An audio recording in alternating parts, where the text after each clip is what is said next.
One. We are live now. Welcome everybody for our monthly teaching program, which is held by Bombay Spine Society.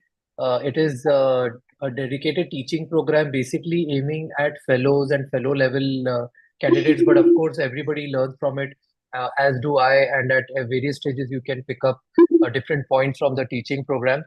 Today's teaching program is focused on spinal tuberculosis.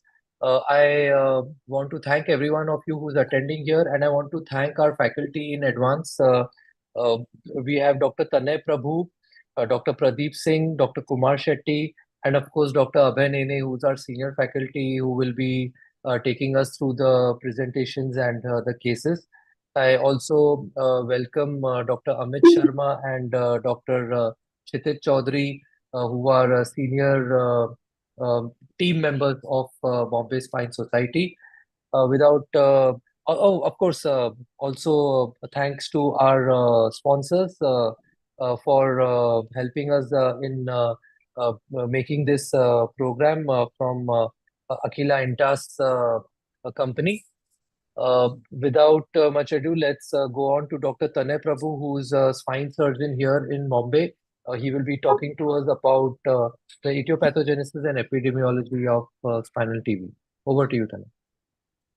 So, thank you very much, Satyan sir. And at the outset, I would like to thank all the senior faculty, the doctors who have joined, and the fellows for this lovely evening and this wonderful webinar, and BSS especially for inviting me to be part of this program.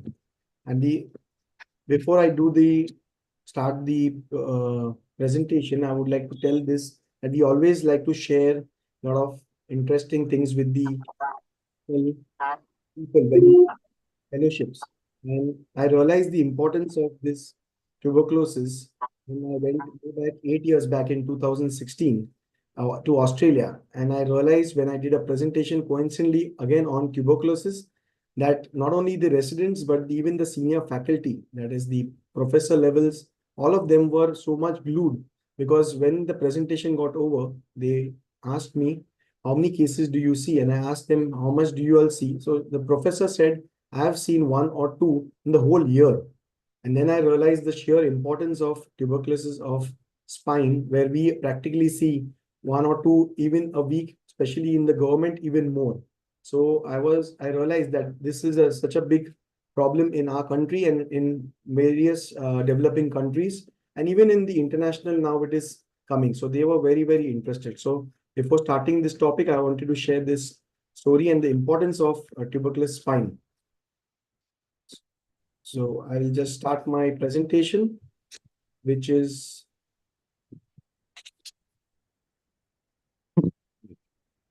I hope you all can see it. Am I audible? And you can see the presentation?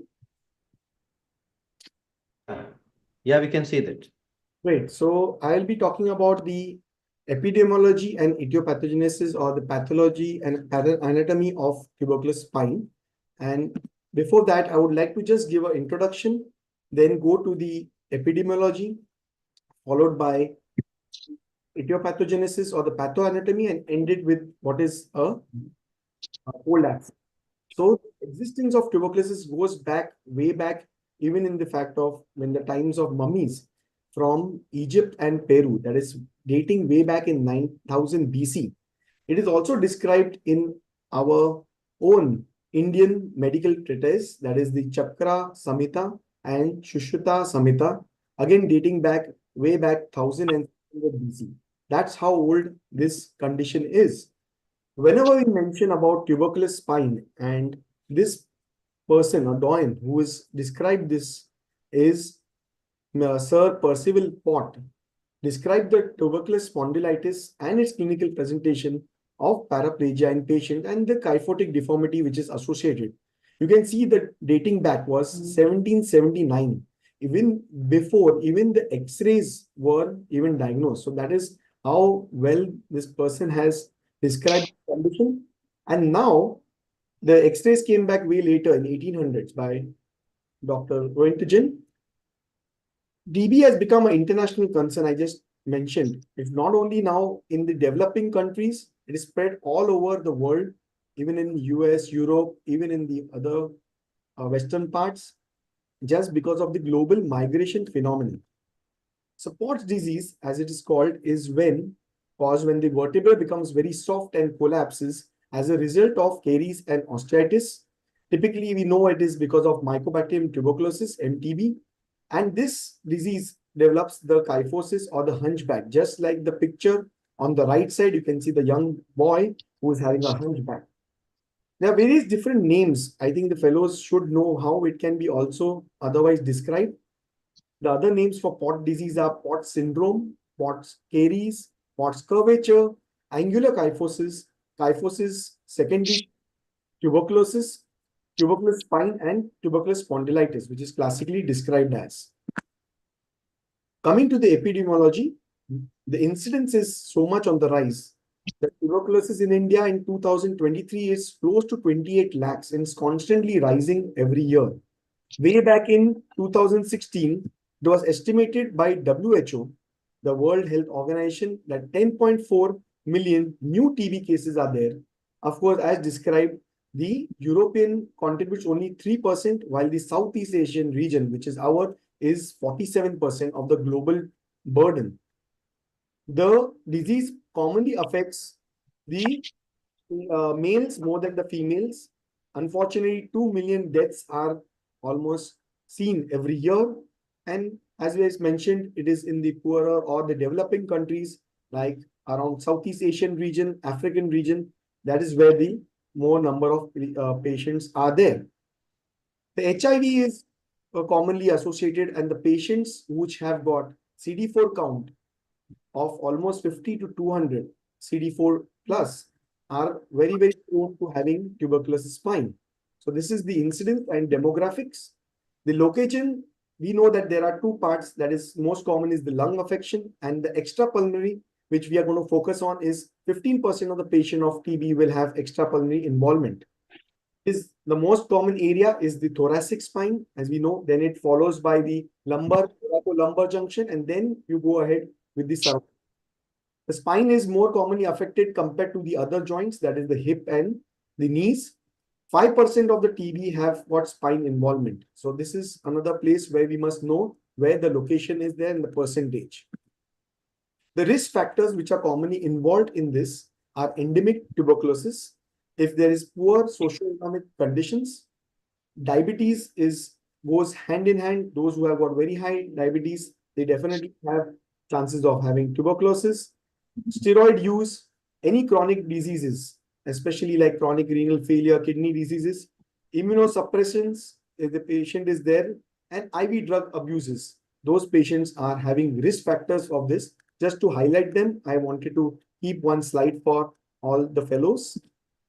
Similarly, even though there is no particular age bar which the tuberculosis can affect everyone, very young to old, they say that children are more affected than young adults. The males, as I mentioned, is more common than females. Primary infection less than 1 year. If there is a family history of tuberculosis, you must go into that. There is very, very high tendency of the patient to have the tuberculosis in the family. If the parents or someone in the family has it, you must go back to the family history. A close contact with smear positive. If you do a chest X-ray with a healed TB evidence, there is a very high chances that in the later on, they may present to you with having tuberculous spine. Mentioned immunocompromised state like HIV, steroid, diabetes, chronic renal failure, and poor nutrition. If you have a very poor nutrition, the fighting capacity is low, poor protein diet, definitely there is high chances of having this disease. Malignancies in the form of lymphoma, leukemia are also present. You can see this clinical picture just to show how it affects the children also. Nowadays, as early detection is there, this kind of presentation is not so common, but I'm sure in the government setup as well as in the interiors, still some of their neglected cases and the children have this kind of huge presentation. So this is a classical presentation in the children. Coming to the etiopathogenesis or the whole pathoanatomy, this is, I just wanted to show it in a chart format, and you can see very well that initially, if it is a primary lung infection, it can go and become progressive TB, which affects and causes pleurisy, pneumonia, or cavitary pneumonia. If this infection is treated well and healed, that is one thing. But if you go down, the latent TB via the lungs may form granuloma formation. A reactivation may again come back to the same stage of pneumonia, pleurisy, and progressive TB. The other stage, when you go, is the early hematogenous dissemination of this disease. It can again become latent in the primary focus, reactivation going back to this stage again, or else coming to the extrapulmonary region. That is the lymphadenitis, cutaneous, miliary TB, renal TB, and what is in our focus is this skeletal tuberculosis. And that is what it is. And we are describing this area.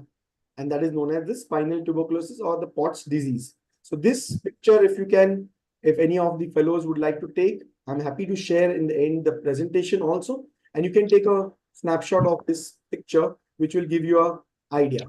And that is how the spine is affected, which I'll following slides, I can show it to you.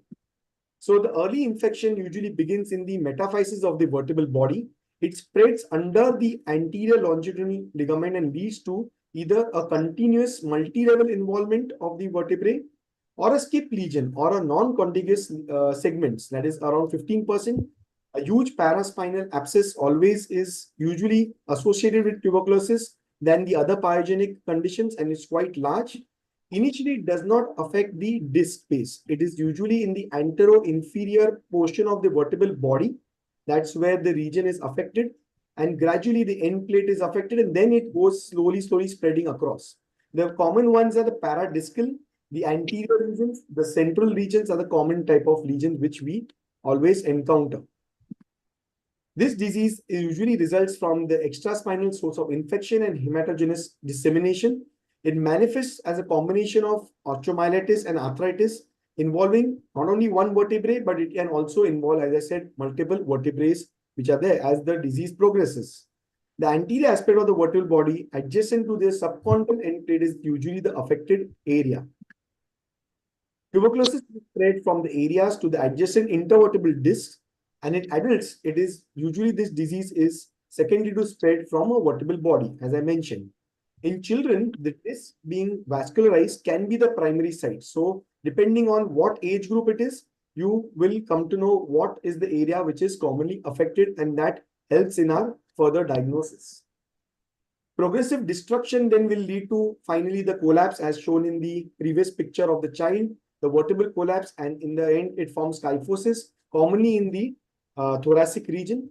And if there is huge abscesses in the canal and granulation tissue, will cause direct dural invasion and lead to cord compression, and finally neurological deficits are occurring in these patients. The kyphotic is caused by collapse of the anterior spine. Lesions are mostly in the thoracic compared to the lumbar. Of course, it can affect any part from cervical to almost the sacral region. But most common, as I mentioned, is the thoracic, thoracolumbar, and the lumbar regions. Coming to the last part is the cold abscess. So cold abscess can occur if the infection extends to the adjacent ligaments and the soft tissue. As shown in the diagrammatic picture, it is the area of least air, this thing, and that is why the abscesses in the lumbar region may descend down the sheath of the psoas and come to the femoral trigone area and finally erode on the skin. So you can see how the psoas abscess is over here in the pictorial diagram. And the cold abscess, the last few slides on that is, it is a pus and a trabecular debris of the diseased vertebrae. It is not associated with the classical inflammation signs which we see. That is why it comes to the body much little later and very, very slowly. The pus can classically go in all the directions. So if it goes behind, we know it will affect the cord and cause cord compression. If it goes anteriorly, it will be the prevertebral abscess. If it's on the sides, it is the paravertebral abscesses. And along the myofascial planes is the psoas abscess as shown in the last figure. The cold abscess is not as hot and warm or painful like the abscess. So it sometimes remains in the body and sometimes the presentation is not immediate. It is hidden quite deep inside the body. But once it forms and keeps on increasing in size, it may become quite large, burst also, and it forms a tract and a sinus, and the discharge may eventually come out. So this is the end of my presentation. Just to highlight, I just spoke about the introduction. How is the epidemiology, highlighting about it, the pathogenesis or the pathoanatomy, knowing the cycle, how it comes and affects the tubercular spine, and in the end, about the cold abscesses. I will be happy to share this presentation with the fellows later if anyone needs. Thank you very much for a patient hearing.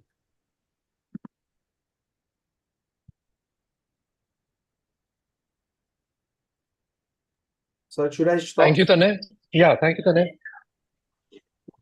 Thank you, So, if there are any questions, you can put it up in the chat. I see there are many fellows here in the meeting. So, any questions, you can just put it up in the chat, and our faculty will be happy to answer the question.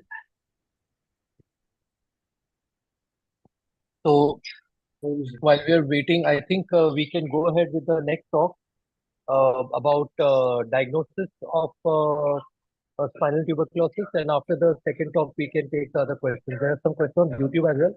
I'll bring them all together. For that, Dr. Pradeep Singh will be giving the second talk. Over to you, Pradeep. Hi. Good evening, everyone. Thank you, Satyan, for this. So my topic today is tubercular spondylodiscitis, how to do diagnostic basic workup.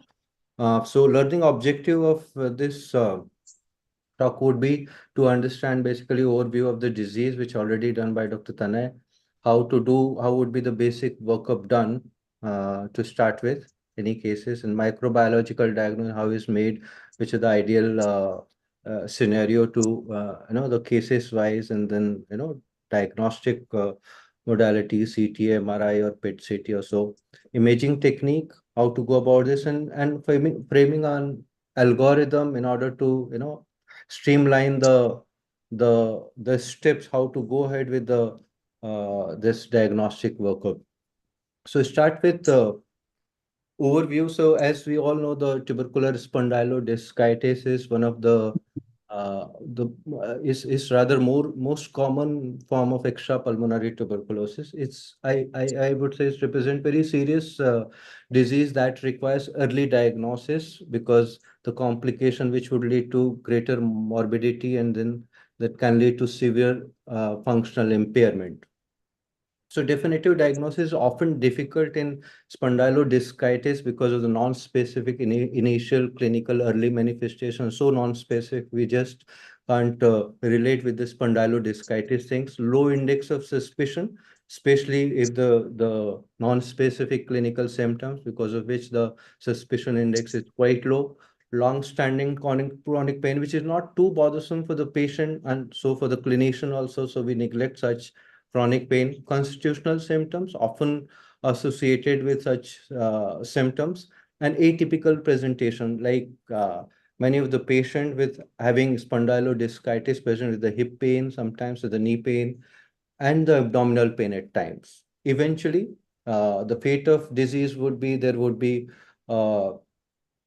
as Dr. Tanay explained, there would be caseating necrosis, which would convert into liquefying necrosis, and which would form cold abscess, eventually sinus. And there would be end plate osteonecrosis and vertebral collapse. And then that abscess would go into new epidural space, and then there would be neurological involvement, paraplegia, and other complication, eventually deformity and the great disability to the patient. So diagnostic approach needs to be based on the epidemiological consideration, which is the patient. If the patient is, if you think is clinically immunocompromised, or the symptoms of chronic intractable back pain, which is not getting better with anything, then we should consider this, tubercular spondylodiscitis is one of the favorite differential diagnosis. Chronic pain and deformity, there should be high index of suspicion about spondylodiscitis. We should ask for imaging and adequate procedure to obtain adequate sample to do bacteriological, pathological, and molecular and confirmation by doing test. To start with the basic test, we used to call it a screening test, which is Montague's test or tuberculin test, which has specificity about up to as much as I think 80%. And that interpretation would be like if the flare is more than 15 millimeter, we call it in a strongly positive, and that would be positive in 80 to 90% of the tuberculosis patient. And 10 to 15 is intermediate positive, which could be normal response for the normal population. And less than 10 we consider is negative. This can be negative in the patient who are immunocompromised, like HIV and other form of blood leukemia or so. So tuberculin test or Montague's test is very important screening test to diagnose this tuberculosis, any form of tuberculosis, be it spondylodiscitis or pulmonary or other part of the body.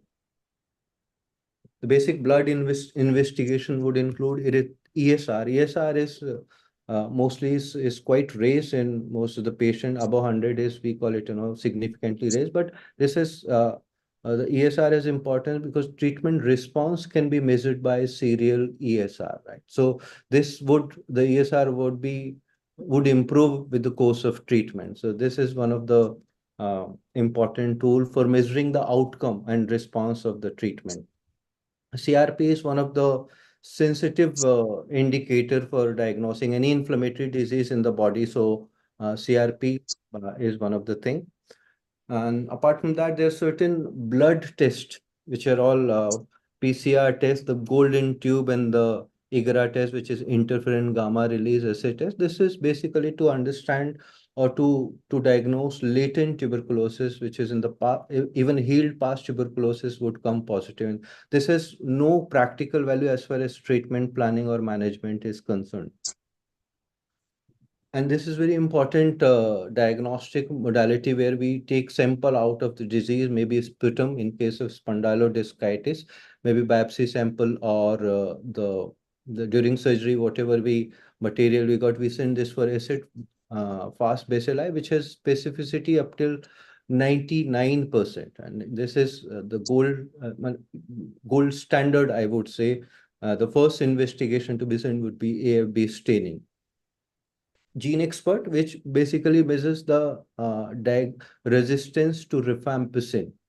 And this is 98% specificity. You can get this result as less as 90 minutes. So this is very important tool nowadays to before starting any treatment, and this would basically determine the line of treatment, whether the first line of medicine would be given or so. Even further tests are also based on the gene expert test. The next test would be MGIT, which is Mycobacterium Growth Indicator Tube, which is of course 100% sensitive. The bacteria, mycobacterium are grown out of that. So the standard traditional is LJ media, which would take around 6 weeks of time, which we routinely do for every tuberculosis patient, which we got the sample and we sent for this. There is one more BACTEC radiometric culture assay, which has again 100% specificity, but the incubation time is 2 weeks. So we could get result as less than 2 weeks of time.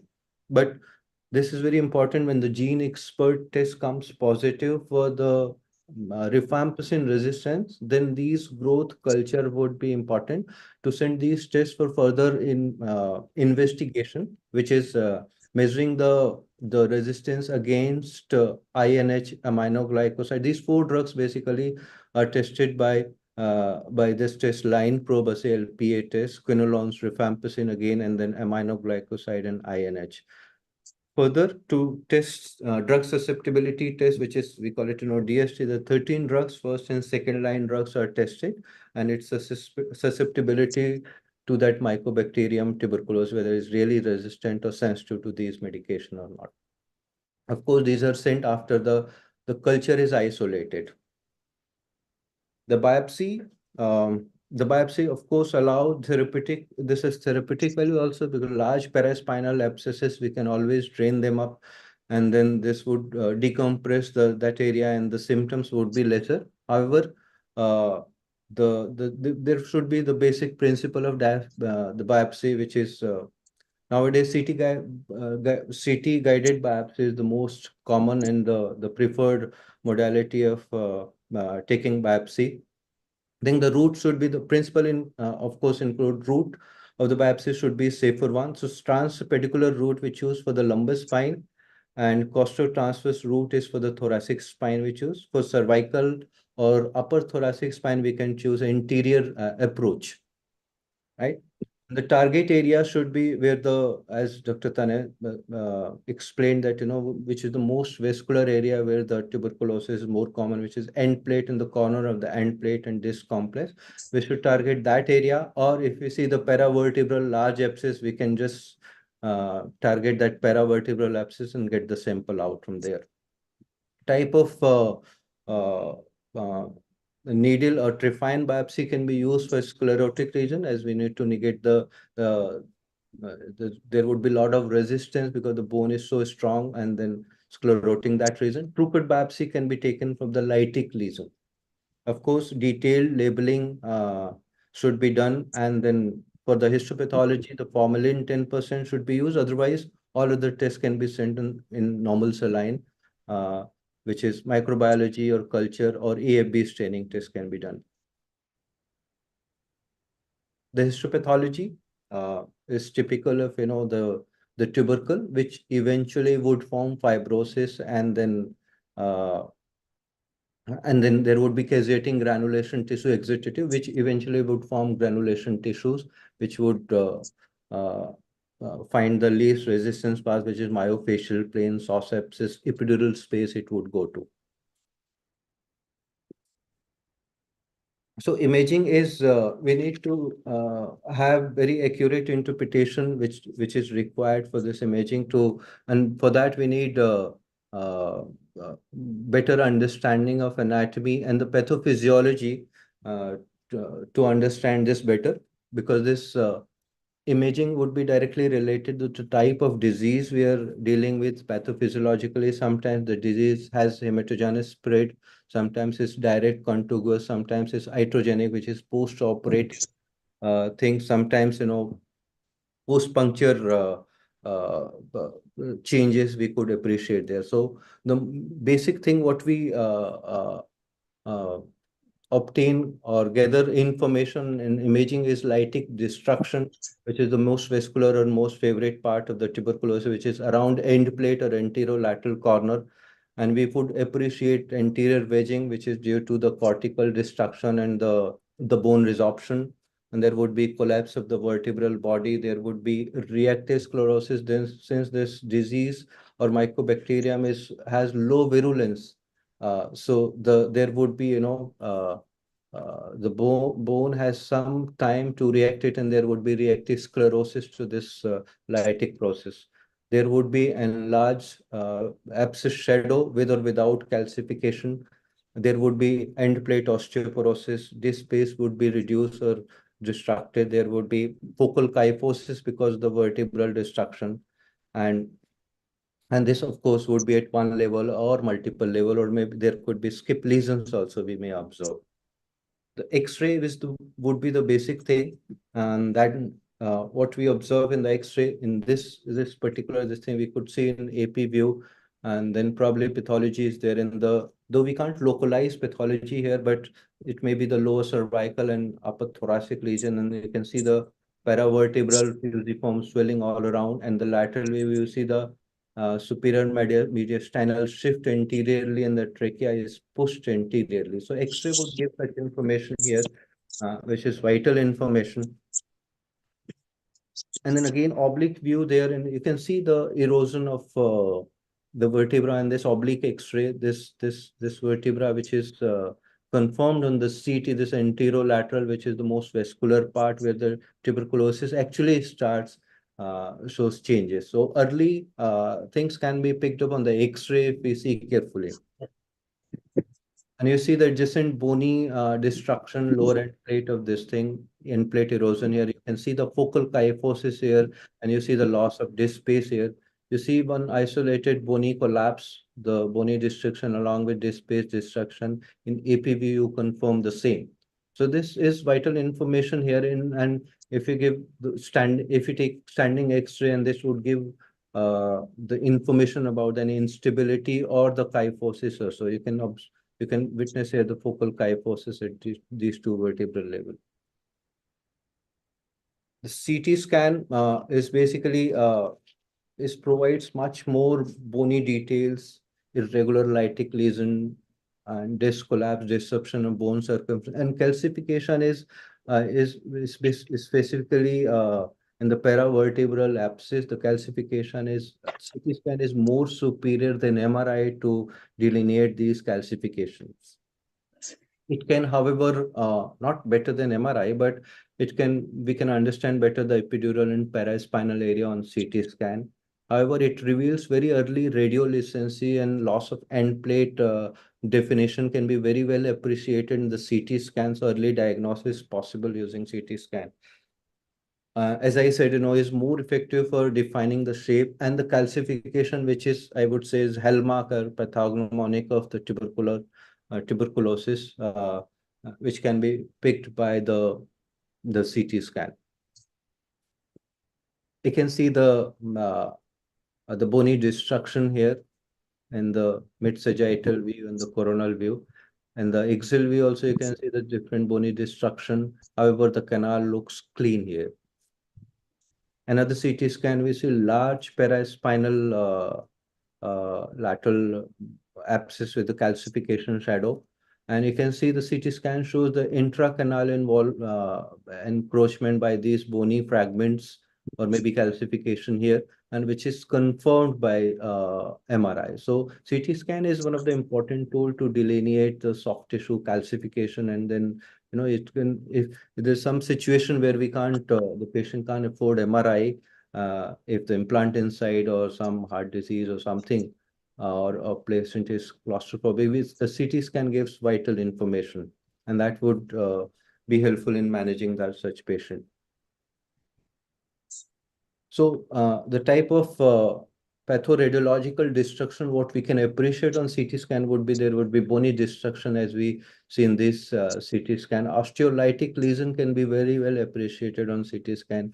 There would be subperiosteal erosion, which is early feature of tuberculosis, is very well appreciated on the CT scan. There would be reactive sclerosis and then calcification on the, especially on the paraspinal abscess or so, which is hallmark of this tuberculosis, can be very well appreciated on this CT scan.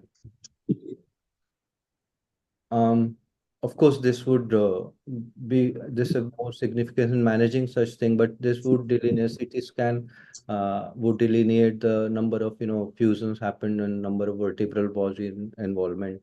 The CT scan is very important tool for the management, especially surgical management.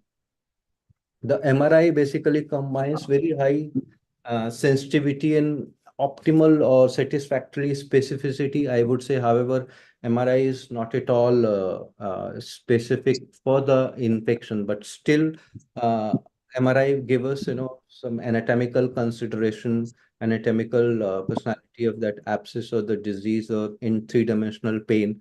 And there would be, and very important, MRI would be able to, we can assess the skip lesions, which is not possible in X-ray or even CT scan or so. MRI is, and we can, neurological involvement and epidural abscess is very early appreciated by MRI. And then any neurological compression can be predicted early by doing MRI. So this is very much, MRI is very important, rather is investigation of choice in as far as the treatment also is concerned in tubercular spondylodiscitis. And MRI also can be, this can differentiate from pyogenic spondylitis from tubercular spondylodiscitis.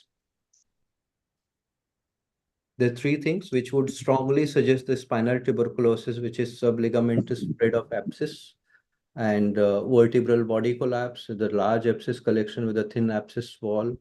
And the combination of these things would give very high predictive value as far as diagnosis is concerned. Typically, what we see in the MRI, with some exception, T1 weighted image would say hypo, less decreased signals, and the T2 weighted image would say increase or moderately increased signal within the tissue or diseased tissue, right? Additionally, what we can really appreciate on the MRI, which is osseous resorption, and end plate demineralization can be very well appreciated in the MRI, and the cortical destruction. So this is very much, MRI has very predictive value for the, I mean, these are the three things which would determine the deformity of that patient eventually is going to get. So MRI would be helpful in not even, managing this thing, also in prevention or assessing or predicting the deformity, future deformity because of that disease. And this is some sample MRI. This shows this, the abscess there within the intraosseous abscess, and which is epidural, this thing, and which is pressing the neural.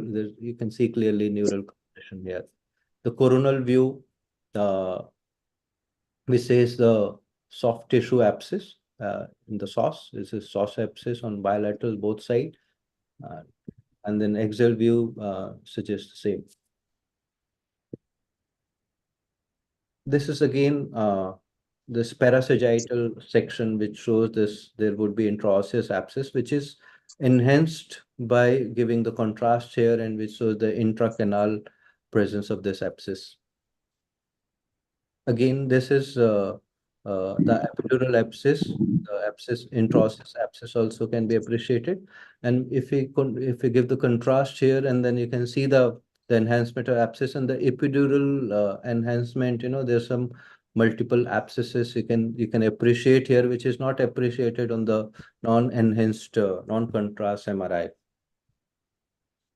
This is again, so once we have meningeal irritation, the arachidonitis, then this contrast MRI would basically enhance this meningeal things, and this would show the involvement of meninges in this spondylodiscitis patient. So, and this is again shows the neural compression, and which is an axial view confirms the same. So, in all, is very important tool to diagnose neurological compression or predict any future neurological compression.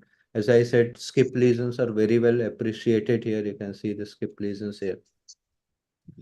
The PET CT scan also is important tool to diagnose, though we never ask for such type of investigation. We just do this patient was having, this particular patient was having abdominal pain, and which was, they was able to diagnose, and then PET CT was done, and they found there some tubercular foci at D7 at this vertebra. Right. So PET CT, incidentally, we find tubercular spondylodiscitis in patient. They're being investigated for pyrexia of unknown origin or any abdominal pain or any abdominal pathology. So incidental finding would be this, but this is very sensitive and specific tool for the spondylodiscitis diagnosis.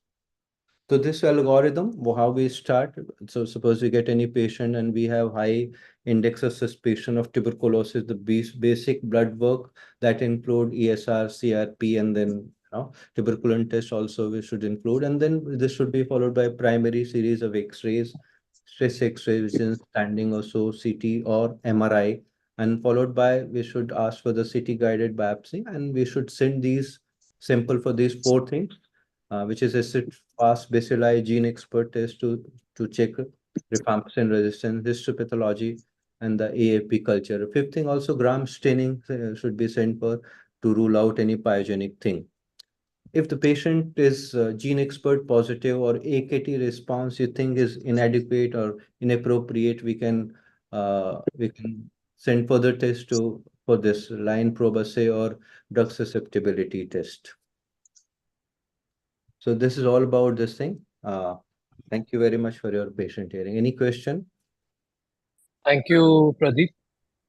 So there are a few questions from the audience, from the fellows. I'll start off by asking a question by Dr. Saurabh.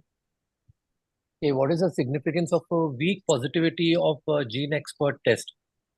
Should AKT be started irrespective of the weak or strong positivity? I Satyam, can you repeat this, please? The Yeah, the question was that what is the significance of weak positivity of gene expert test, and should you start AKT irrespective of weak positivity or strong positivity? All right. So yeah, so strong resistance is one thing, and the second scenario where there's the rifamps the test is sensitive for rifampicin. In that case, we'll go ahead with the normal first line or Ullas AKT. एक minute Yeah, go ahead.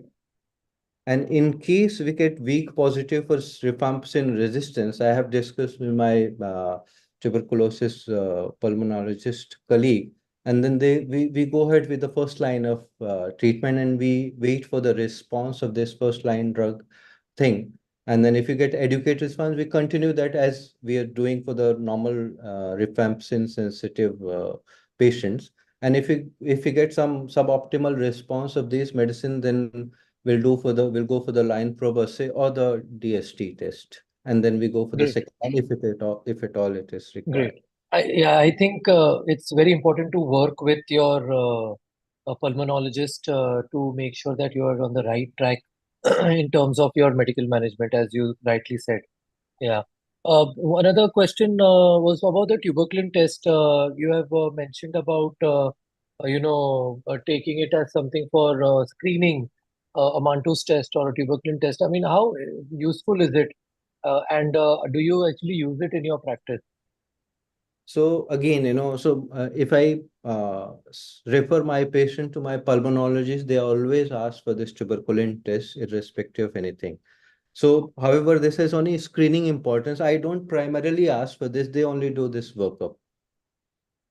Okay, okay. Dr. Nene, do you have anything to add about the tuberculin test, having working very closely with the pulmonologist? No, I think the tuberculin test is overused, and I don't think there's a real use. But as far as the earlier question, which Pradeep answered very accurately, was just to clarify that when there's a poorly or a whatever you call it, the low result on the gene expert, the ability of the gene expert to detect rifampicin resistance becomes suspect. So then today what we send for is TB pyrosequencing, and pyrosequencing is now available everywhere, and that is a far more accurate test. So especially if you're going to decide on an MDR status based on a gene expert that has shown a low positivity or a weak positivity, you should not do it, and you should send it for LPA or for pyrosequencing. Yeah, sometimes they give an indeterminate Yeah, that's exactly. report. Indeterminate That is, and weakly positive is okay to start primary AKT if you're sure, but don't start secondary AKT, because then your, the ability of the test is, and now there's something called Gene Expert Ultra, which can actually detect much more powerfully with much fewer fields than regular Gene Expert. okay, great. The follow-up question on the diagnosis, on your diagnosis, was about CT scan. How important is the CT scan, and is it, I mean, when do you use it? How and what is the advantage of getting it done? So I prefer to do MRI first, and then if I have any surgical management, then CT scan would come into the role. Then the primary investigation of choice would be MRI, and then CT scan. If I have to plan surgery or anything, then I ask for CT scan. Okay, so that would be just to check the degree of osseous destruction, etc., so that you can plan out your surgery properly. Tanay, you had discussed about the pathognomic features, your pathogenesis. We were taught in our earlier days about the different radiological classifications of TB, central type, paradiscal type, etc.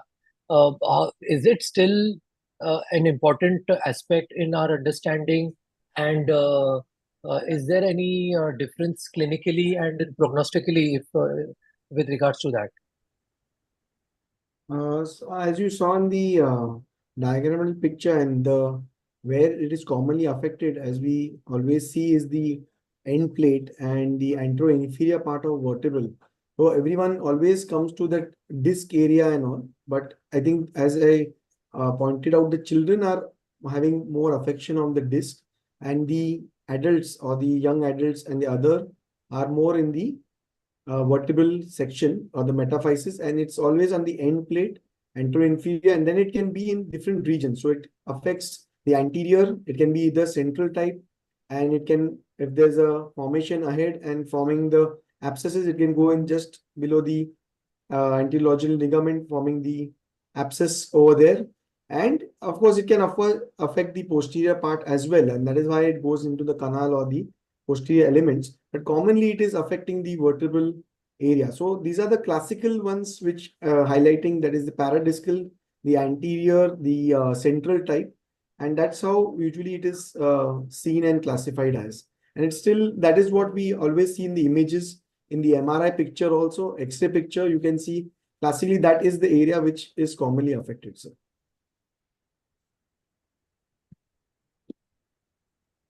Is there any difference between these types in terms of treatment, or the treatment still remains the same principles, Yes, sir. The medical and surgical? principles will remain almost similar. We just come to know where it is kind of located. It will help in coming to know how to get to the biopsy, maybe which region is affected, which one vertebral level, where it is maximum area, like the paraspinal abscesses are formed. There you can take the biopsy from. So that will really be helpful at the paradiscal region. And as sir said, that you take the safe route, it most common is the CT biopsy now also used, but we can also use the technique with the help of the Shyam and getting the precise location. So getting the location definitely helps to know and get the biopsy, and then further treatment management in the form of AKT or surgical management can be done as per the indications. Thank you. Thank you, Tanay. So after we know about, we have our diagnosis, we've got all the investigations done. The next thing is to start the treatment. And the mainstay of treatment for pot spine is the medical management. To discuss about the medical management and non-operative treatment, I invite Dr. Kumar Shetty, who's a consultant spine surgeon at Fortis Hospital, to please take this talk on non-operative treatment of pot spine. Thank you, Satyan sir, and thank you, BSS, for giving me this opportunity. Is my screen visible, sir? Yes, yes, you can start the presentation.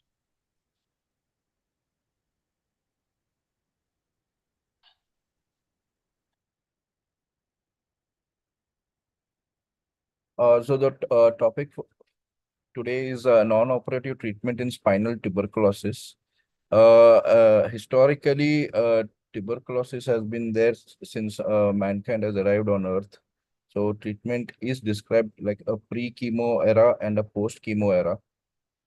Where in the pre-chemo era, where there was no antibiotics available, the clinicians used to try to treat with the immobilization of the patient with the braces, plaster beds, and if there is a deformity, especially kyphotic deformity, they used to treat it with manual pressure, traction, any mechanical appliances that can help to correct the deformity. But all this led to a failed treatment, and later on, operative procedures started to develop to treat and prevent paraplegia, which is a sequel of TB. In the pre-chemo era, surgeries like laminectomy, laminotomy, costotransfectomy, mediastinostomy, Carl's operation, rachiotomy, all these were prevalent with poor results. Posterior decompression with fusion was started by Albee and Hibbs in the 1911-1930s with good results initially. But from the 1940s, that is the post-chemo era, multi-drug regimens, middle path regimen by Tooley, surgery, especially the reduction of total excision of the disease focus became less with the advent of multi-drug regimens. The principles of drug in spinal tuberculosis is why we are using so many drugs at a single for a single bacteria, because the mycobacterium is basically a strict aerobe which thrives basically in a high oxygen tension, especially in the lungs. and that's why it's called as a multi-bacillary tuberculosis. But in the vertebral body, because it's a vascular and a very cancellous structure, the mycobacteria multiply very slowly. And that's why the lesion, it contains less organism. That's why when it is in a spinal tuberculosis, we mention it as a paucibacillary. So, and it is a slow growing bacillus.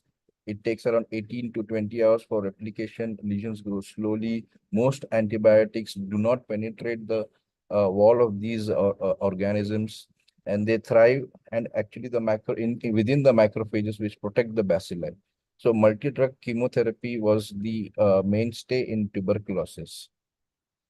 Discovery of anti-tubercular drugs started in 1944 with the discovery of streptomycin by Charles Buggy and Waxman.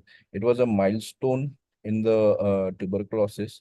It is a bacteriostatic and as well as a bactericidal activity. Later on in the 50s and 60s, isoniazid, rifampicin, ethambutol, and pyrazinamide, and PAS. Para-amino salicylic acid later on lost its favoritism because of its high resistance. When we think of spinal tuberculosis, when we see a patient and we immediately try to classify these patients as uncomplicated, complicated, whether this patient is a sensitive or a resistant kind of a tuberculosis patient, with or without mild neurodeficit, tolerable, has any progressive kyphotic deformity, especially in children, whether the patient has come as early or a late onset neurodeficit. These kind of questions lead to the principles in non-operative treatment, wherein quick mycobacterial detection in the way of clinical, when we give a patient has a constitutional symptoms like fever, weight loss, night cries, etc., and hematological and radiological investigations, which has high ESR, CRP, X-ray showing some sort of osteolysis. So this makes mandatory in today's era to have a tissue biopsy. Tissue biopsy is the gold standard for diagnostic confirmation for tuberculosis. Patient selection for non-operative treatment uh, is basically to start the chemotherapy agents. Anti-tubercular therapy preferably should be started by infection control specialist or a chest physician in today's era. A regular follow-up of all these spine patients, spine bracing, stopping of the anti-tubercular drugs after clinical and radiologically confirming the disease healing, and post-treatment long-term follow-up of relapse, especially in immunocompromised patients who are HIV patients or patients having liver and renal issues. Indications for the non-operative treatment are in uncomplicated tuberculosis, the mainstay is chemotherapy. But wherein there is a TB sequelae such as instability, neurodeficit, deformity, kyphosis, which are the very juicy factors for us as surgeons to get an excuse to stabilize these patients, do interbody fusions, do bone graftings, do pedicle screw fixations. But normally instability is due to osteoligamentous destruction of the posterior elements, which causes pain, progressive deformity, and neurodeficit. Instability in tuberculosis is usually a temporary phenomenon because due to the auto-stabilization of the collapsed vertebra over each other, and later on they fuse together, and patients with intact posterior elements can be treated non-operatively. But these X-rays and the MRIs are so overwhelming and so we need to do itchy to the surgeon's hand that we tend to operate these patients. We stabilize them two above, two below, do bone grafting, put cages, whereas these patients can be treated conservatively. In adults, severe deformity is not very common, but studies have shown that there is an increase in kyphosis in non-operative patients is 15 degrees. Gertzman Harris have observed a 35 degrees of thoracolumbar kyphosis, which is well tolerated by the patients. 10 to 40% patients present with neurodeficit, they recover with chemotherapy. These patients are the ones who have a mild neurodeficit signs like the upper motor neuron signs with mild sensory loss. There is absolutely no motor loss and no bowel bladder incontinence involvement. Paraspinal abscesses, there is no need to drain because chemotherapy resolves completely, except in cervical spine, where if there is a retropharyngeal abscess, which can lead to mechanical pressure leading to dysphagia and dyspnea. Spinal cord compression due to wet disease heal well with chemotherapy because the spinal cord usually accommodates around 70 to 75% uh, of the disease granuloma or wet disease without any cord signal change. So the in chemotherapy, the first line chemotherapy drugs are isoniazid, rifampicin, pyrazinamide, and streptomycin. All these are bactericidal drugs. They are given according to the patient's body weight, and they are started off as an intensive phase because bactericidal drugs are easily penetrate the cell membrane of the tubercle bacilli, and the bacterial load is initially reduced. Bacteriostatic drug is ethambutol, which is again given at 25 mg per kg body weight for 2 months and followed by 15 milligram per kg body weight. All these drugs have their own side effects like peripheral neuropathy in isoniazid, hepatotoxicity. So patients are given pyridoxine and regular liver function tests are done in these patients. Second line drugs like thioacetazone are bacteriostatic, ethionamide bacteriostatic, the fluoroquinolone, ciprofloxacin, moxifloxacin, and amikacin, capreomycin. These are all bactericidal drugs. They have the same complications, same in streptomycin. Newer drugs like levoflox, moxifloxacin, bedaquiline, linezolid have already are all oral medications which are started as a in mostly in drug-resistant tuberculosis. In WHO, TB, especially spinal tuberculosis, is categorized in the category 1, wherein the 2 HRZE plus 4 HR is for the pulmonary cases. For spinal tuberculosis, it is 2 plus 7, total 9 months. That is bone and joints. TB patients generally they are anemic, cachectic, poor nutrition. While Tooley in his 1960s, he observed that waiting for a surgical fitness for decompression in neurodeficit patients, some of the patients showed neurological recovery and healing of the sinuses. This gave birth to the middle path regimen by Dr. Tooley. The middle path regimen in a nutshell is bed rest, chemotherapy, X-rays, regular ESR every 3 months, MRI CT at 6 months interval for 2 years, gradual mobilization, 3 to 9 weeks, patient are mobilized, ambulated with back extension exercises 5 to 10 minutes for 3 to 4 times daily. A spinal brace is given irrespective whether the patient is treated conservatively or operated for 18 to 24 months. Abscesses are aspirated near surface and instilled with streptomycin or isoniazid in the space occupying lesion. Sinus healing usually takes place by 6 to 12 weeks. Neurodeficit, if recovery is happening at within 3 to 4 weeks, maximum 6 weeks, there is no need for surgery. Debridement, if patient is on AKT and still there is no arrest of the disease by 3 to 6 months, spinal fusion is indicated. Post-operatively, spinal bracing is given for 18 to 24 months in middle path regimen. Drugs used in MPR is intensive phase for 5 to 6 months, isoniazid along with rifampicin, ofloxacin, and streptomycin. In the continuation phase for 7 to 8 months, isoniazid along with pyrazinamide for 3 to 4 months, 4 to 5 months, rifampicin is added. Prophylactically, for 4 to 5 months, isoniazid along with ethambutol at 1200 milligram is given. There is another concept of intermittent short course chemotherapy, which came into existence in the late 1970s and 1980s, where Wallace Fox and the British MRC trials in for pulmonary tuberculosis to shorten the duration of chemotherapy in pulmonary tuberculosis.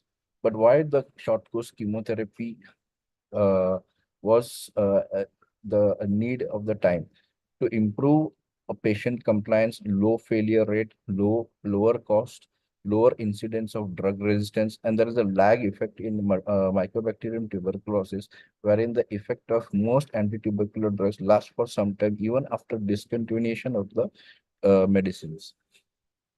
Dr. Nene has published in 2018 and 19 this a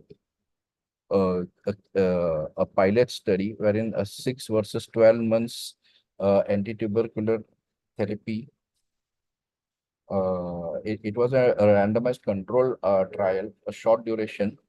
So in this, the clinical outcomes, what Dr. Nene and his team came to, there is a clinical outcome of 24 months of complete therapy. These were all biopsy proven spinal tuberculosis at 6 and 12 months AKT given with similar outcomes at the end of 24 months of completion of therapy. DOTS, WHO and all TB programs advocate DOTS, but lots of meta-analysis, if we go through clinical trials and observations, there is they are equivalent. There is no added benefit in directly in DOTS, but DOTS plays a very important role in extremely drug resistant or MDR tuberculosis. End point of the treatment, when we start an AKT for the patient, there is no fixed guidelines. Some people stop at 6 months, 9 months, 18 months, 24 months. So it purely based on clinical judgment, how the patient, whether the patient has gained his weight, whether the patient has stopped getting back pain, whether all the biochemical markers, that is the infective markers like ESR, CRP, they are consistently falling during the course of chemotherapy, and whether they are in normal range. And the most important thing is radiologically, are we satisfied to see the X-rays, whether there is a bony fusion, ankylosis happening, whether on the MRI that we do at the end of 6 months, 9 months, and 12 months, where we see there is a resolving marrow edema, decreased contrast enhancement, and paravertebral epidural granulation tissue, everything has been resolved.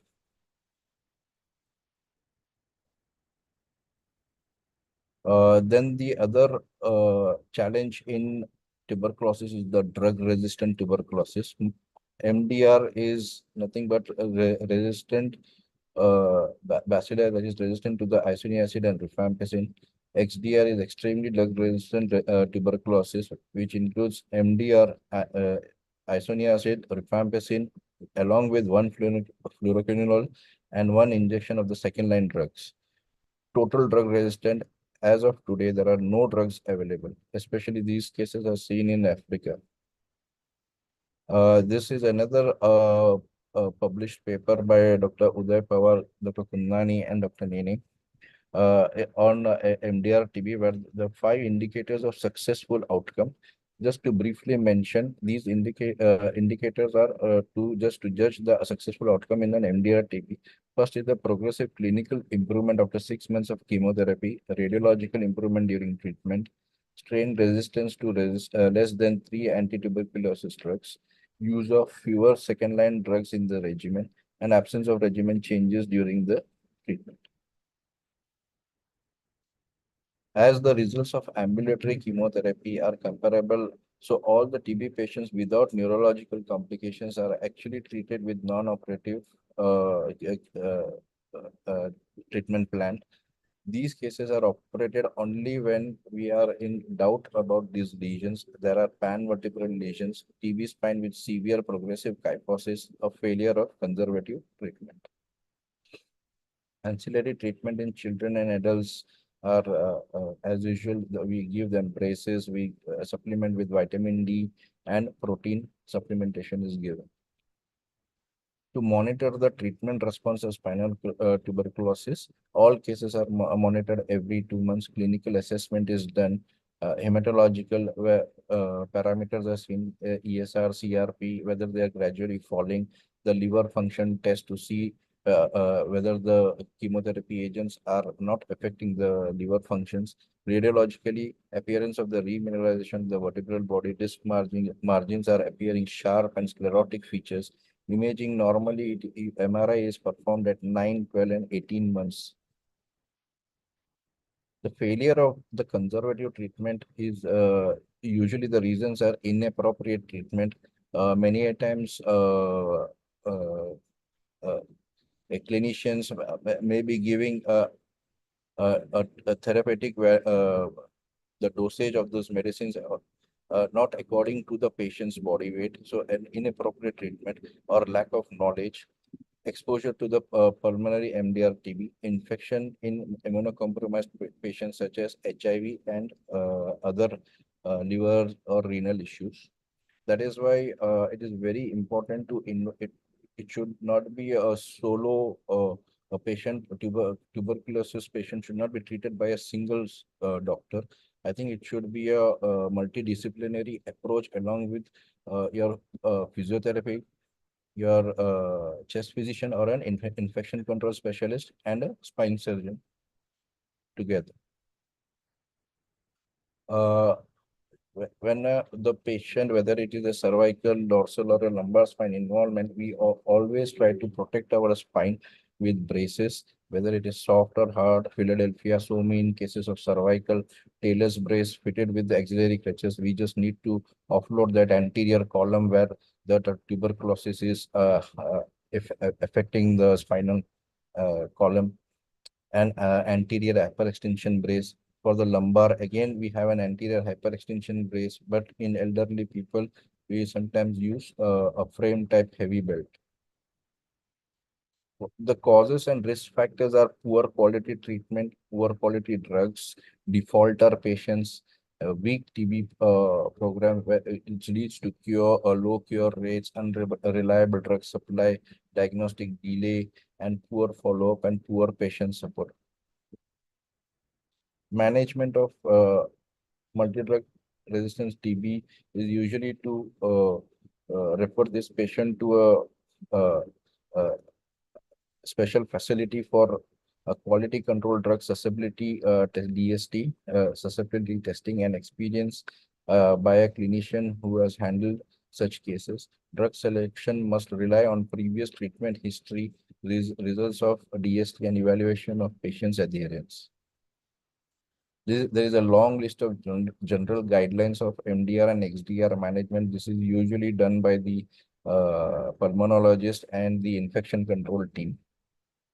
So, in the end, I would like to summarize that absolute non-operative treatment in spinal tuberculosis has been seen in a pre-chemo era, wherein Dapson had reported in the 1951 48% improved neurologically by conservative care in pre-antibiotic era, and MRC trials of 1978 onwards with patients with early disease with little kyphosis and mild paraparesis, upper motor neuron features with active disease managed conservatively, recovered completely with chemotherapy alone. Thank you. Thank you, Kumar, for a detailed presentation on non-operative management. Uh, Before we go ahead to Dr. Nene's part about the surgical management, just wanted to check with you about this controversy on the duration for chemotherapy. Now, there has been a lot of talk on whether it is 6 months is sufficient. We've been giving it like on a constant 12-month basis for a long time. Of course, MDR TB and all may require much more duration. But in primary TB, what is your protocol? And I'd also like to ask our other panelists about their protocol in So primary first line. our protocol, like my teacher, like Dr. Gupte, we have made it a 18 months protocol, sir. If it is an uncomplicated TB, 18 months AKT patients are given. We are not giving it. The chest physician is involved in this. But if the chest physician is convinced that at the end of 12 months, when we do the MRI, there is no need, and stresses that there is no need for that additional 6 months course, we agree to it. But if the patient is elderly with other comorbidities, then definitely 18 months is the So what? 12 months minimum. Yeah, 12 months. Okay. Uh, Dr. Pradeep Singh, Yeah, any so comment on this? we do every 3 months MRI, and then after 12 months, if we find that first MRI is not showing anything, rather is improving, then we stop. So 24 months to 18 months invariably it goes. Okay, you've just opened a can of worms by saying MRI every 3 months. Uh, so, as we all know, you don't find the MRI changes so fast, and 3 months may be too soon to get an MRI done. Mhm. So I'll take that to Tanay. Tanay, your protocol on getting MRIs done and the duration for first line AKT. So, the way my also training has been done, we also follow the similar thing what Dr. Pradeep sir has said. We also do initially after the AKT has been started, sometimes little bit, generally around that much time period. As you said, that there may not be changes, but there are kind of good amount if the regime is on a primary line of management, that is the first AKT, line of AKT, they respond pretty well and the changes are seen quite well on the MRI. Gradually, you can see the marrow edema changes, and then you clinically, of course, assess along with the radiological. And generally, as again agreed with Dr. Kumar as well as Pradeep sir, that we also, I've seen that my chest physicians, they usually around 12 months, they also, I like them to assess them first, clinically see the MRI also. If they feel that it is the patient is really doing well, clinically is improved in all ways, and the MRI is also matching, we tend to stop it after around a year. Sometimes some patients are extended up to 15 months to 18 months too, especially if they are MDR, as you rightly said. There will always, as we know, that the MRI changes always are still present, even if after the regime we would like to stop. So there has to be sometime end point. So we have to explain that nicely to the patient and relative that there will be some amount of changes, but not to worry because it is correlating that you're clinically doing well. So that is what my protocol also is. Thank you, sir. Thank you. Thank you, Tanay. So, Dr. Nene, do you want to add anything with regards to the duration for Not first really. line chemotherapy? Not really. Each one can decide their own. I would not give a drug-sensitive primary TB more than 12 months. Normally, between 6 and 12 months. There's no indication to give any AKT longer than 12 months for a primarily sensitive TB. And for an MDR, please do not make the mistake of stopping AKT under 2.5 years, typically 3 years. It's 1 year after seroconversion. Seroconversion can't be proven on spinal TB. So please do not stop at 18 and 20 months. It's minimum 2.5 years, up to 3 years sometimes. Thank you. So, going on to the next part of our presentation, I'd like to invite Dr. Abhay Nene, who's our senior spine surgeon here from Bombay, and the spine surgeon to the stars, many of whom are at Wankhede Stadium right now, doing the rounds. So, over to you, Dr. Nene, on surgical management of port spine. Thank you so much. And despite being the star and the senior, you see, this is what goes on in our clinic. So we are all TB experts across the world, but these cases come to you again and again. A couple of these that you see are my cases. So there's no, this is not trying to point fingers at others. We truly need an algorithm when we treat spinal TB. And I'm about to, try and explore an algorithm that could fit in everyone's book. And that could be a quick cookbook for everyone.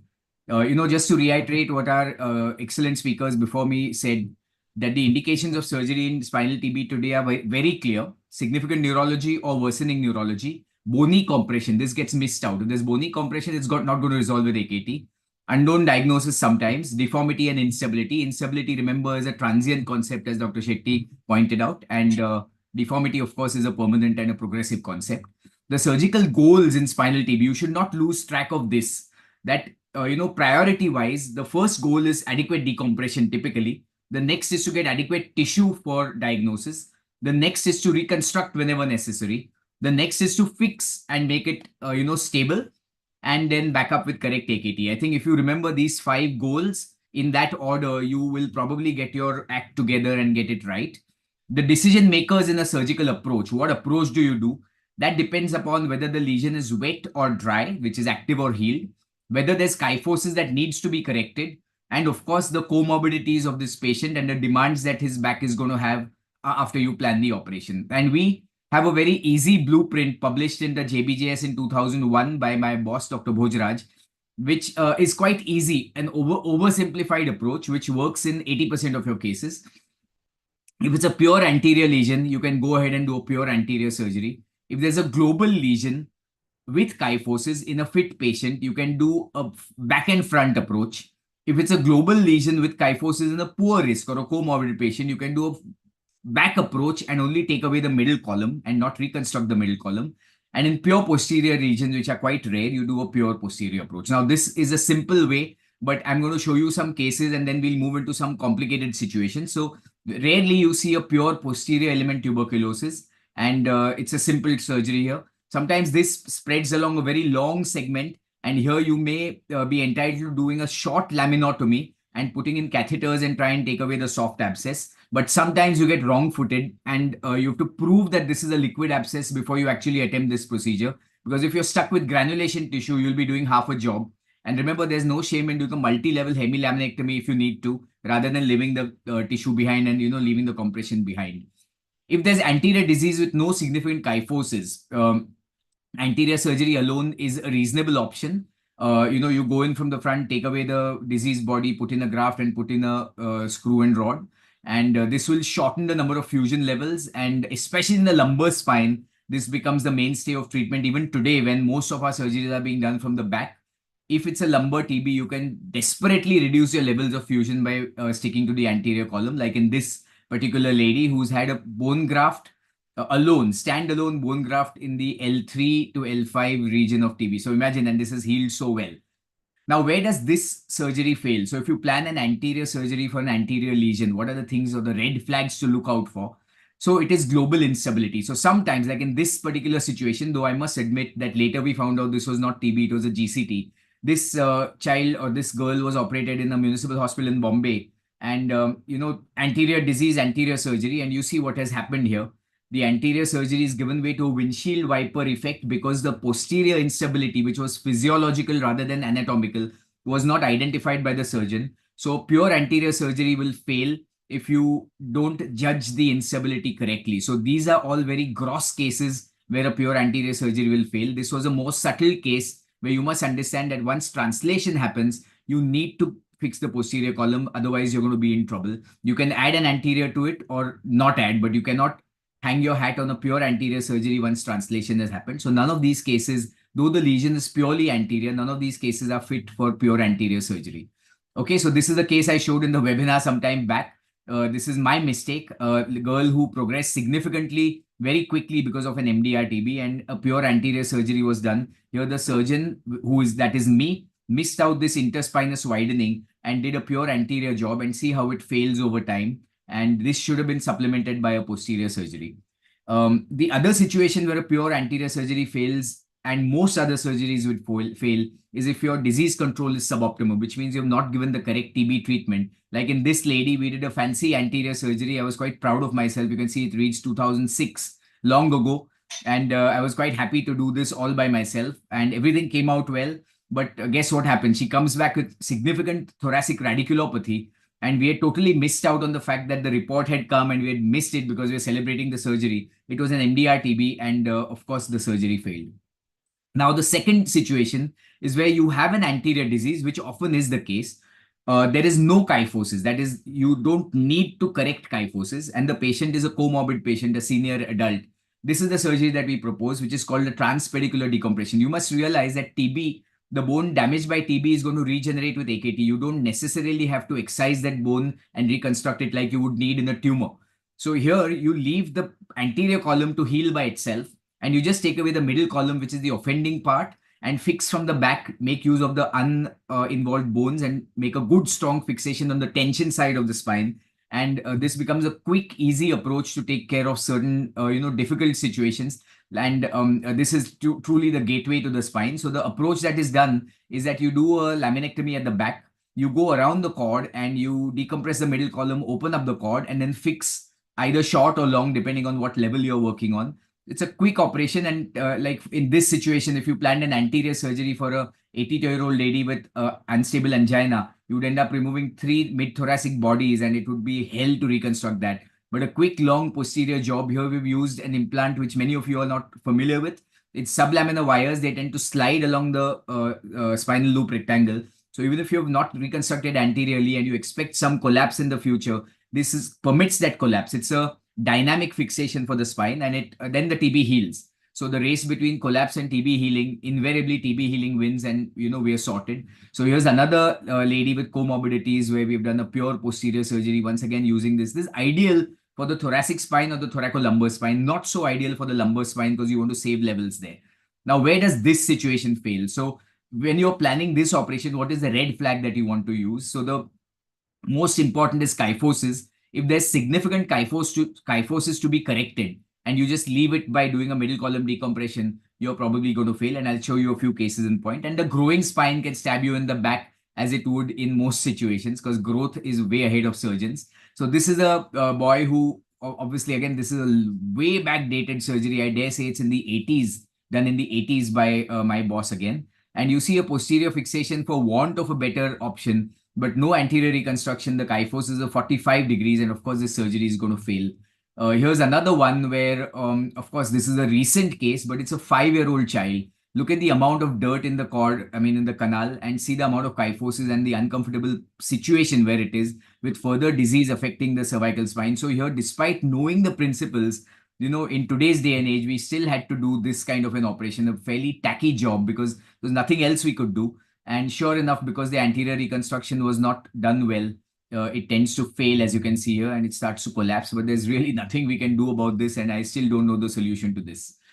So if there's an anterior lesion with kyphosis, that's the third type of presentation that you would get.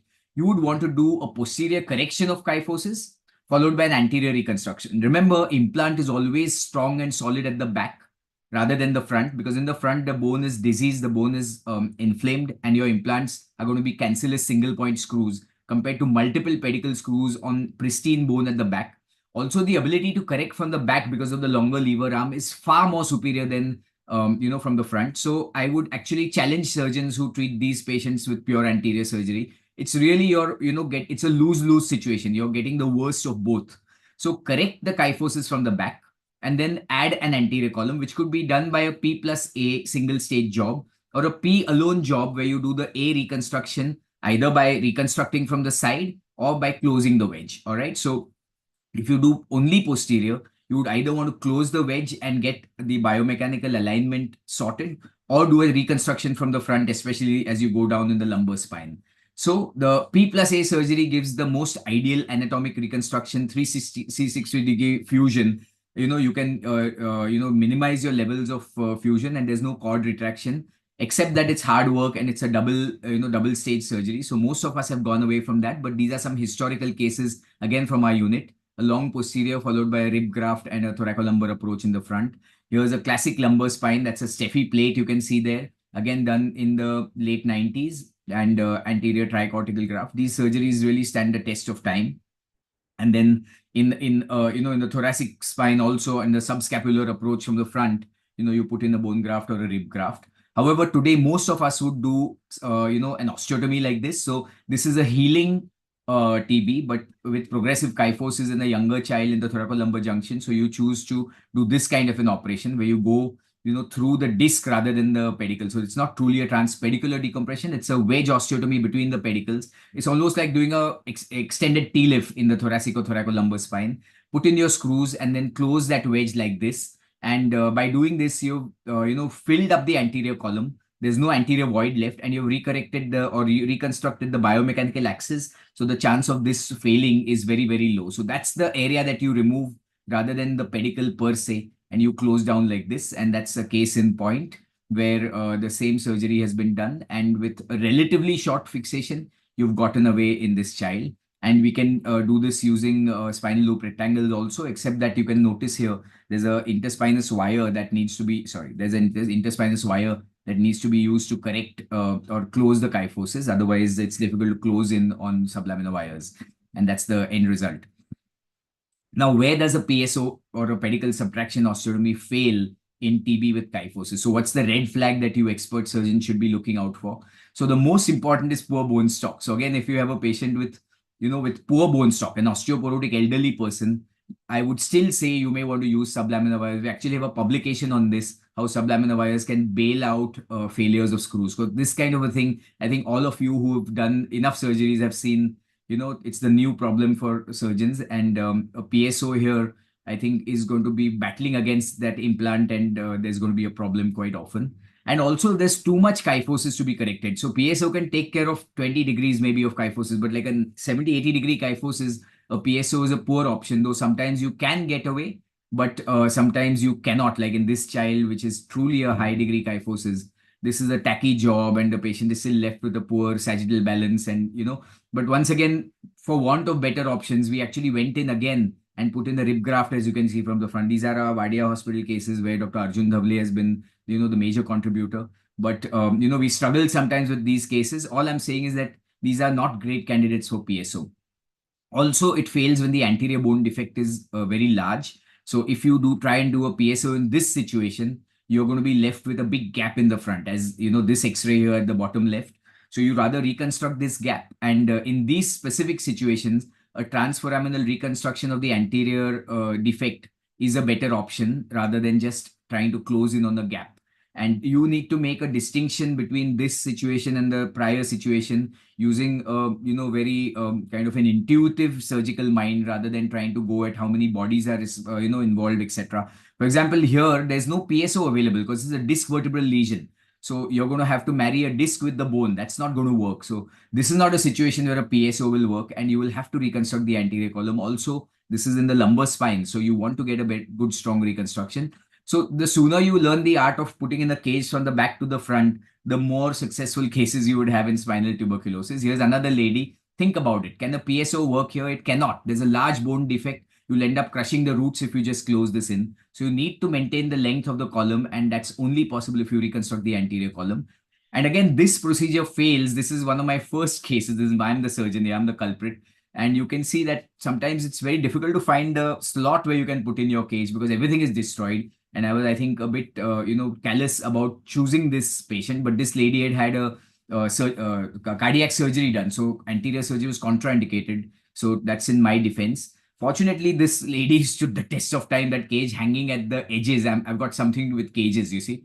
And this just hung on there for years and years after, probably consolidated, and she didn't have a problem. Here's another one of my patients. Here I mistook an L5 lesion for an L4-5 lesion in my head. And actually, I ended up taking off the entire L5. So I had to now fix something between L4 and S1, which became a big problem. And, I had to slot in a cage. But once again, TB is forgiving. And this guy also has more than a decade of follow-up with that cage staying crooked, the implant not failing, and the disease healing completely. So the takeaway message from, this short talk is that for surgery of tuberculosis spine, check if there's a kyphosis, check what kind of a patient you're dealing with. And for anterior lesions with no kyphosis, pure anterior surgery. If it's a global lesion with kyphosis in a fit patient, you master the technique of reconstructing the anterior column from the back or learn the technique of anterior surgery. If it's a global lesion with kyphosis in a poor risk patient, do an all posterior job. Make sure that you've aligned your spine correctly and not left it kyphosed, and just take away the middle column adequately. And in pure posterior lesions, it's a full toss ball. Just go hit it for a 6. So that's my game, and I'm open to questions if any. Thank you, you. Dr. Nene. Fantastic demonstration of the types of surgery we can do, and the situation in which we are kind of can utilize these different kind of surgeries. So one thing one problem which we face with these sublaminar wires and hard shell rectangle, that they are mostly made up of steel, especially the wires, So follow-up MRIs are an issue. So how do you tackle that? So one is that we do Mars scans. Nowadays, there's Mars scan available where they can negate the wires. And typically TB, you want to look at only the anterior column. So even if posteriorly you see all these, magnetic blackouts, you can still see the anterior column well. The others then to use the titanium cables, but unfortunately they don't have such great knotting property and they're not as strong as stainless steel. But these are the only two ways. And so in these multi body restructuring, especially in the MDR kind of cases with like 3-4 bodies spanning, and even the surrounding bones, like 1 or 2 bones beyond the actual lesion also are kind of affected to some extent.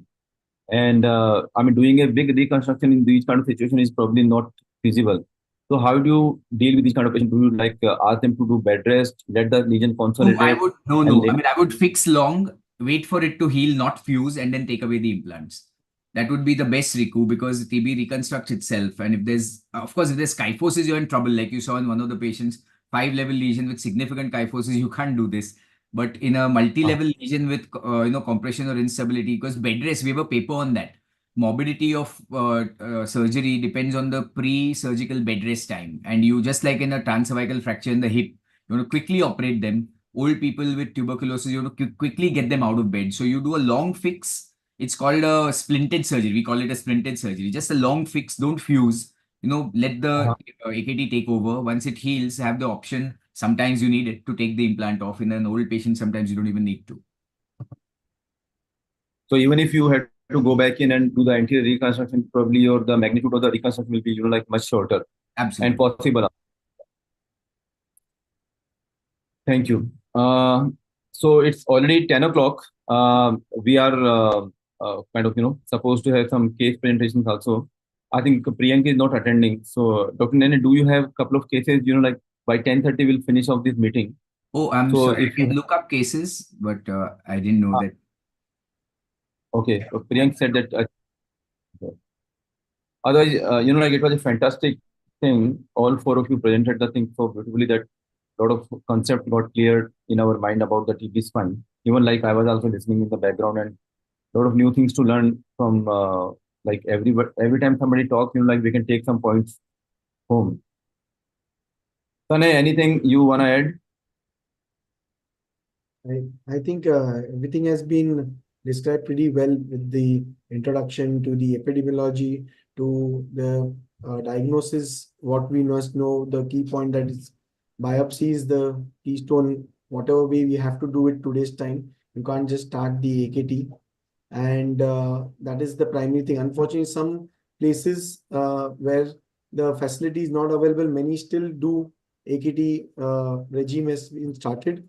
But I think the gold standard is you have to do biopsy. And as Nene sir has rightly pointed, Dr. Kumar has given a very good description of all the drug regime and how it must be followed, and have a good team or the chest physician. And in the end, the algorithm, how to follow stepwise, has been aptly put by Nene sir.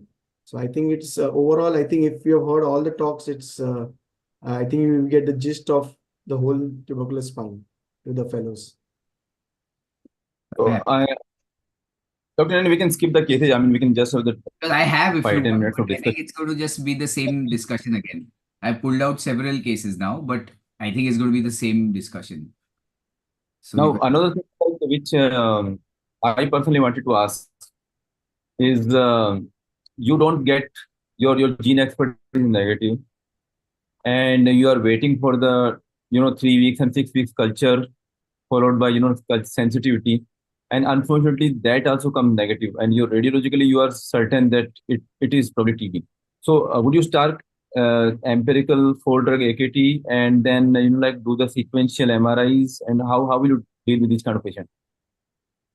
should I answer? I would definitely start empirical AKT, but I would inform my patient that it's a toss-up between starting an empirical AKT versus repeating a biopsy at another center with a. And some patients choose to actually, take the option B and take another biopsy. So all the message here is that if you want to start empirical AKT based on your vast experience, you're welcome to do it. but don't do it without discussing that with the patient, because you will be wrong-footed. Dr. Tully was sued by a patient. He, with a good heart, started AKT empirically, and it turned out to be a lymphoma. And I mean, that's Dr. Tully is above board, and even if a guy like him can get sued, you don't want to land up in that situation. So you want to discuss this with the patient. That's the first takeaway. And the second is what you rightly said. You don't want to be missing out on a very close watch. These guys go into the red box, and you want to watch them very, very closely and ensure that are totally on top of the game in terms of vigilance on this patient. Kumar and Tanay, you want to add anything? Sir, I wanted to ask, is there any role for steroids? Like when we see an MRI patient on AKT, we see some cord changes, maybe cord edema, but not a signal change. Is there any practice of giving methylprednisolone or any sort of steroids?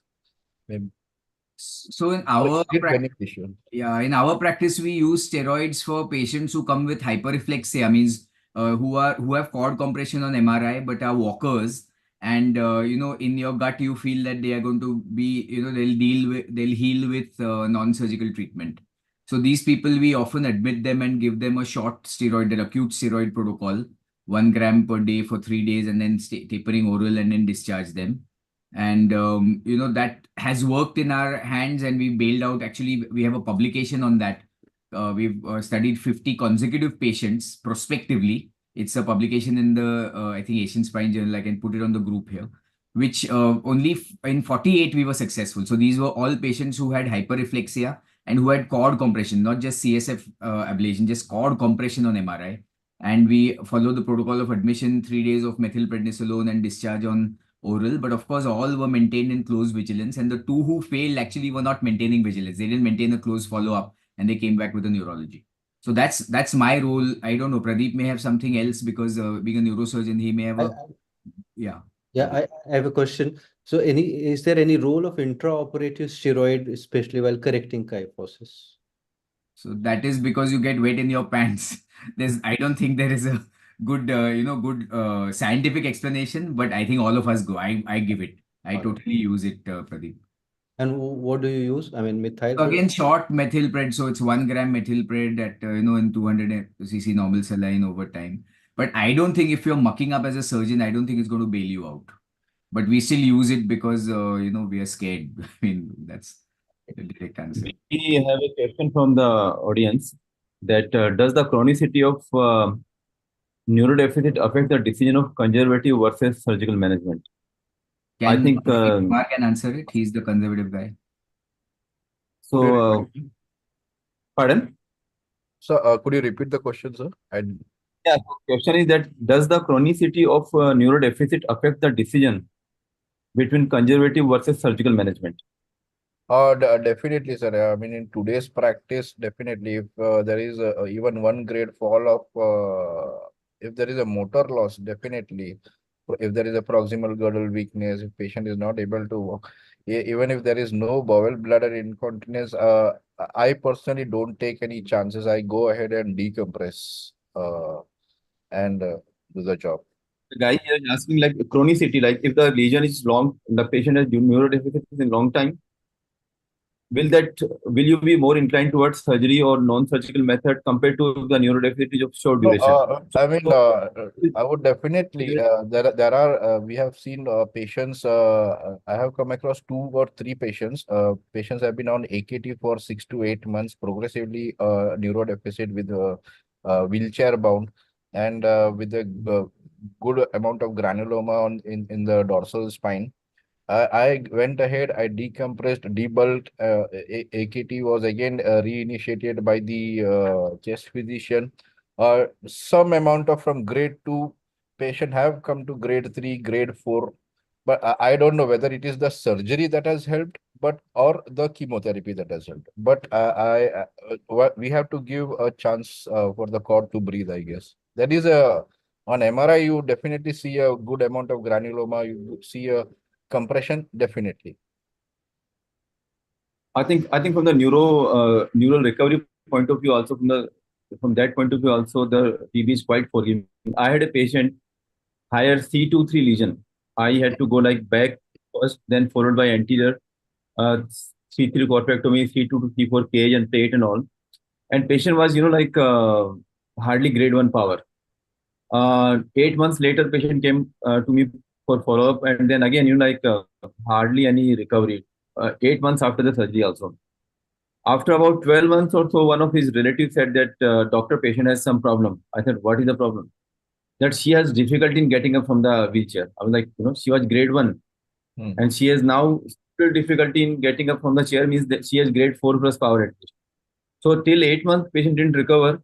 I mean, these are again anecdotal cases, but things do happen. So I think whether it's acute case, maybe if it's a wet lesion or so, you might wanna start AKT and steroids and maybe wait and watch for the things to recover. But I think more so for a chronic lesion, especially in case of TB, where there is significant compression. Now, most of the time we'll feel that it's a chronic compression, chronic deficit. Probably the patient is unlikely to recover. But the our patients many times prove us wrong, and they kind of recover. So I would like to ask one question to all the other senior faculty. I faced this situation. Have you all also had it? Maybe whenever there is a case where patient has classical on the image, it has been tuberculosis, which looks like, and it needs surgery. When you have gone in and done the surgery, of course you send the material for biopsy, but have you all encountered where you cannot find any material itself and have got the situation and still it is actually TB? So that is, I have faced that one. So I want to know whether is it common or have you all faced it? Because usually on the MRI, it is classically that you can see that there is the TB, it looks like, and you are sure in going to go in and get some material from there, even if you go transpedicular and all that. But sometimes you may not get the adequate material what you are expecting. Have you all faced like this, or is it not very common? Anyone, sir? Surgically or biopsy? No, when you're doing the surgery, not Okay. biopsy.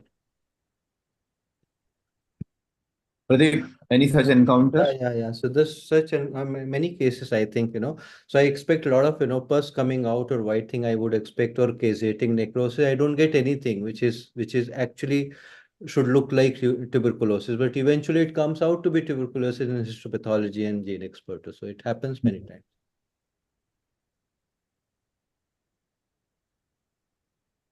Okay. Anything else? Abhay sir, last words. No, I think it's evolving science, but I think we should have a lot of discussion and maybe involve some physicians about the new tests that are being done. I spoke about pyrosequencing, and now there's one more test after that, which can actually give a roadmap. And just to give you the insight, because the Indian government has the old kits of Gene Expert lying with them, so they're just pushing that. When Gene Expert Ultra is the same cost, far better, and all you need is an upgrade of the software. That's all you need, but it's not being promoted by the government because they want to finish the old kits. And pyrosequencing costs 6,000 rupees, which is really not a lot in today's day and age, but that can give you diagnosis in most cases, even with a negative Gene Expert, and give you a roadmap, like a menu of which drugs are going to act. So it can save a patient a lot of problems. And most of us are not aware of this. My wife knows everything, so I know. But we should have some, enlightenment for us spine community by these hardcore TB physicians who can tell us some things that we are totally not aware of. Maybe we can again have this kind of discussion with the. And this could be for us, not necessarily for fellows, because it's maybe not necessary, but for us on a daily basis, we are missing out on great opportunities. Well, thank you very much, all the faculties and all the attendees also. The aim of the program is just to spread the knowledge and basic knowledge primarily, so that the residents can get benefited, and this is to help them because it's difficult to have structured training in the hospital setup, especially for the DNB and MS residents, where everyone is busy. Even their bosses are busy, and it's difficult for them to take lectures at frequent intervals. So that's why we started this thing. So at least we are covering the spine part, and even those people who are not able to attend it right now live, I mean, these things are there on the OrthoTV YouTube channel, as well as in the OrthoTV website itself, so they can always, go back and they can spread the words and people can come back and have a look at the things again. So again, thank you very much. Next time we'll have this meeting will be on the 1st of August, which is we have decided on first Thursday of every month, because second Thursday I think we have the SE Fellows teaching program. So once we had to change it, so we are stuck to the first Thursday of every month at 8:30 p.m. So that's we're gonna continue, and we'll be soon coming out with the program for the next month. Thank you very much. Good night. Thank you. Thank you. Thank you, sir.